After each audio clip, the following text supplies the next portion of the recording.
Hey guys, let's talk about something that's heating up. Kamala Harris is losing support among young voters in Arizona. And look, this could be a bomb for Democrats in 2024. How come these young people, who were supposed to be the party's base, are jumping ship? Even more surprising, many are heading straight for Trump. This shows the left's strategy is starting to crumble, and that's what we're breaking down today. If you want to understand what's at stake, stick around. In recent years, Democrats have focused on identity and social justice narratives, but that's losing steam with young voters in Arizona. They're tired of being bombarded with speeches that seem more about dividing people than uniting them. Progressivism, once attractive to youth, now feels like a rulebook full of restrictions and penalties for thinking differently. The truth is, these people want to live their lives without the government or media telling them what's right or wrong. Policies that once promised inclusion and equality are now seen as censorship and control. Young people don't want to be labeled as villains just because they think differently or make choices outside the woke agenda. This is leading to a natural exodus of younger voters towards options that offer more freedom. This exhaustion with progressive rhetoric has a clear root. Young people want authenticity. They don't want a government that tries to appear cool but ultimately makes empty promises. Kamala Harris and the progressive wing haven't caught on to this shift in sentiment, and that's why many young people are looking to the right. It's a natural move for those feeling suffocated by all the ideological impositions. Plus, the rise of social media not only filters the Democrat narrative, but opens the door to real debates. The internet has broken the left's monopoly on information. Young people are more informed about alternatives and are realizing that libertarian ideas, which emphasize individual freedom, make way more sense for their lives. Another major sticking point for young voters is the economy. Harris and her crew keep pushing economic inclusion packages, but what does that really mean? More taxes, more bureaucracy, and at the end of the day, it's small business owners and common workers who foot the bill. In Arizona, these young folks, especially Latinos, are feeling this firsthand.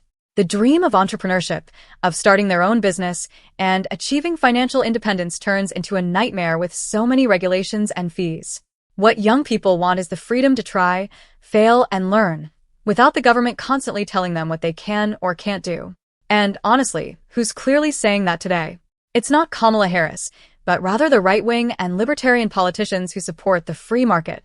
The economic progress Democrats promise seems more distant than ever. They keep pushing government aid programs that end up keeping young people dependent. Who's really promoting a vision of prosperity through economic freedom? Leaders who understand the value of a limited government. That's what's resonating with these young Arizonans. They want less government interference and more autonomy. And what does Harris offer? More of the same, a huge, ever-expanding government that's increasingly inefficient. Young people have realized that to get out of the rut and really build something, they need a government that stays out of the way. They want an environment where they can grow without constant interference, and that's where the right's message finds an eager audience. Another strong point changing the landscape in Arizona is the desire for individual freedom. This concept is central to today's youth, who grew up in a digital, connected, and opportunity-filled world. What does Harris offer? More regulations, more state control, and fewer choices.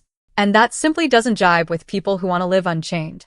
The concept of individual freedom is what's drawing young voters to the libertarian and conservative side. They want to decide what to do with their own money, their businesses, and even their education without a government intervening in everything. To them, the state doesn't need to be a big protector, but rather someone who stays out of the way.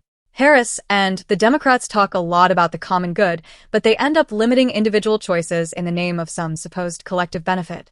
And these young people who are increasingly engaged in personal rights issues feel stifled by rules that don't make sense. They see the right as an option that values more the freedom to live by their own convictions. Young people in Arizona are realizing that the promise of a paternalistic government ends up undermining the main value they hold dear, the right to be free to make their own choices. This shift in mindset is a direct blow to Democrat proposals, which rely on expanding state control. In recent years, there's been an explosion of content creators, podcasts, and influencers openly discussing politics, freedom, and individual rights. People are ditching traditional media for alternative voices that challenge the progressive narrative. What's happening is a true cultural revolution, where figures like Jordan Peterson, Joe Rogan, and other right-wing or libertarian thinkers are shaping young people's worldviews. And guess what?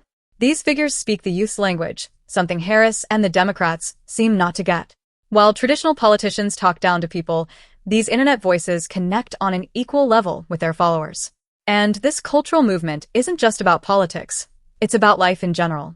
Issues like freedom of speech, the right to disagree, and even big tech's control over information are at the center of young people's concerns. They're seeing that the freedom discourse from the right fits much more with the digital, open lifestyle they seek. Additionally, the internet allows them to see different perspectives. They're breaking out of the bubble once controlled by traditional media. This is leading to organic growth in support for right-wing ideas, without the need for big campaigns or institutional movements. Lastly, what's happening in Arizona is a strong sign that the youth vote could be decisive in 2024. But, contrary to what Democrats expected, these young people are starting to look to the right as a real option. This is a big wake-up call for Kamala Harris and the Democratic Party, who urgently need to rethink their messaging and proposals. What young people want is clear: more freedom, less state control, and real opportunities for growth. The promise of a protective state making decisions for them doesn't stick anymore. And what's more interesting is that, by all accounts, this trend will continue to grow, with more young people embracing libertarian and conservative ideas. If Harris and the Democrats don't catch on to this change, they risk losing far more than Arizona. And in 2024, the youth vote could be the factor that defines the country's political future. The question now is, who will manage to capture the spirit of freedom that this youth so deeply desires? What do you think? Leave your comment, subscribe to the channel, and check out our video on how the growing Latino vote is transforming the American political landscape.